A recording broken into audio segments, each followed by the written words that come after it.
Ting tang, walla walla bing bang. Ooh ee ooh ah ah. Ting tang, walla walla bang bang. Ooh ee ooh ah ah. Ting tang, walla walla bing bang. Ooh ee ooh ah ah. Ting tang, walla walla bang bang. Do do do do do do do.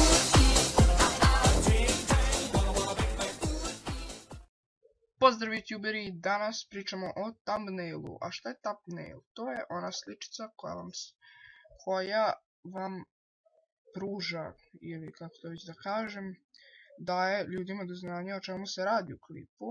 Znači onako sličica pre ulaska u video. Sad da vam pokažem šta vam treba za početak, pa ta sličica koju želite.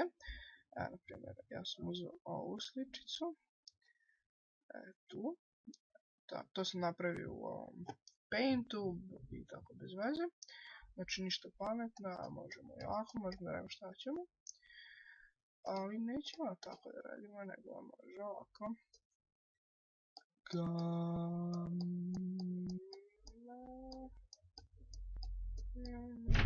Tako bez veze.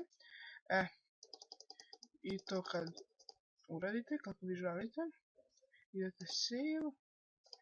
Ovdje sam to napravio, tukaj je napravljeno, odete add video, kad adujete video uzmete neki koji hoćete, naprimjer ja bi sad uzeo ovaj, sad čekam da se to čita, kad to krenem da se učitava, ovdje će sad iskočiti custom thumbnail, ajde, danas možemo li? Custom thumbnail, kliknemo na to i uzmemo našu sličicu, a ta sličica je ovdje.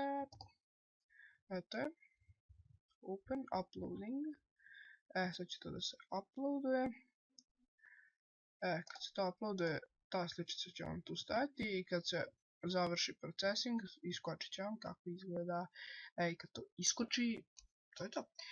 I ljudi, to je bilo to što tiče ove epizode, evo vidite kako izgleda slika i vidimo se u drugim klipovima. Prestao sam da snimam gameplay, sad snimam samo skečeve i ovako nešto kako ubaciti nešto uz YouTube-a i vidimo se uskoro. Ćao!